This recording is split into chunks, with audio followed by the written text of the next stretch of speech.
আমি সেই মেয়ে যাকে সবাই ভালোবেসেছিল শুধু শরীর পাওয়ার লোভে। আজ আমি নিজের গল্পটা নিজেই বলছি, কারণ আমার গল্পে অন্য কারও কণ্ঠ নেই। শুধু আমি আছি, আমার অনুভূতি আছে, আর কিছু না বলা কষ্ট আছে। ছোটবেলায় আমি খুব সাধারণ একটা মেয়ে ছিলাম। স্বপ্ন দেখতাম, খুব সাধারণ স্বপ্ন। কেউ আমার হাতটা ধরবে, বলবে, তুই থাক, আমি আছি, এইটুকুই। কিন্তু বড় হতে হতে বুঝলাম, এই পৃথিবীতে আমি আছি বলার মানুষ অনেক, কিন্তু সত্যি থাকার মানুষ খুব কম। প্রথম যেদিন কেউ আমার চোখের দিকে তাকিয়ে বলেছিল, আমি তোকে ভালোবাসি, আমি বিশ্বাস করেছিলাম। খুব সহজে বিশ্বাস করেছিলাম, কারণ আমি তখনও জানতাম না ভালোবাসা আর ভালোবাসার অভিনয়ের মধ্যে পার্থক্য কতটা গভীর হতে পারে।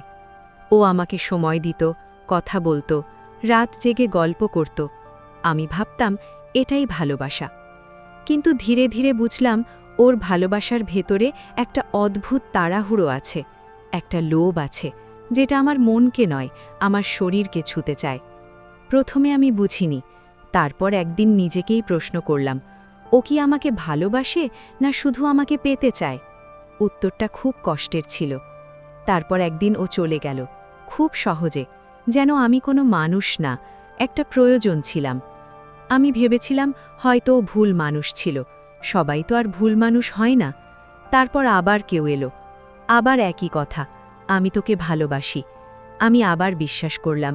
মন বলল হয়তো এইবারটা সত্যি হবে, কিন্তু গল্পটা আবার একই রকম হলো। শুধু মুখটা বদলালো, কিন্তু উদ্দেশ্যটা বদলালো না। যখন যে পেয়েছে, মেয়েটার সাথে ভালোবাসার অভিনয় করছে, শুধুমাত্র শরীর পাওয়ার লোভে। হ্যাঁ, সেই মেয়েটা আমি। আমি সেই মেয়ে যাকে কেউ কখনো মন দিয়ে ভালোবাসেনি, শুধু কাছে আসার অজুহাত খুঁজেছে। ধীরে ধীরে আমি বদলাতে লাগলাম। হাসতাম, কিন্তু ভেতরে ভেঙে পড়তাম। কথা বলতাম, কিন্তু বিশ্বাস করতাম না। কারণ আমি বুঝে গেছিলাম, মানুষ ভালোবাসার কথা খুব সহজে বলতে পারে, কিন্তু ভালোবাসা ধরে রাখতে পারে না। অনেক রাত আমি একা বসে থেকেছি, নিজেকে জিজ্ঞেস করেছি, আমার কি কোনো দোষ আছে? আমি কি ভালোবাসার যোগ্য না? নাকি আমার ভেতরে এমন কিছু নেই যেটা কাউকে আমার পাশে থাকতে বাধ্য করবে? কোনো উত্তর পাইনি, শুধু একটা শূন্যতা পেয়েছি। একটা সময়ের পর আমি নিজেকে বোঝাতে শুরু করলাম। কেউ কাছে এলে দূরে সরে যেতাম, কারণ আমি জানতাম আবার যদি বিশ্বাস করি, আবার ভেঙে পড়ব। তবুও মনের কোথাও একটা ছোট্ট আশা ছিল, একটা মানুষ যে আমার শরীর না, আমাকে ভালোবাসবে। কারণ এর আগে যে কজন জীবনে এসেছে, তাদের মূল উদ্দেশ্য পূরণ হলেই তারা চলে গেছে। কেউ হাতটা শক্ত করে ধরে বলেনি, আছি, সারা জীবন থাকব। যে শুধু আমার হাসিটাকে না, আমার কান্নাটাকেও গ্রহণ করবে। আমার দুর্বলতাকে লুকাতে বলবে না, বরং পাশে দাঁড়িয়ে বলবে, তুই যেমন তেমনই আমার।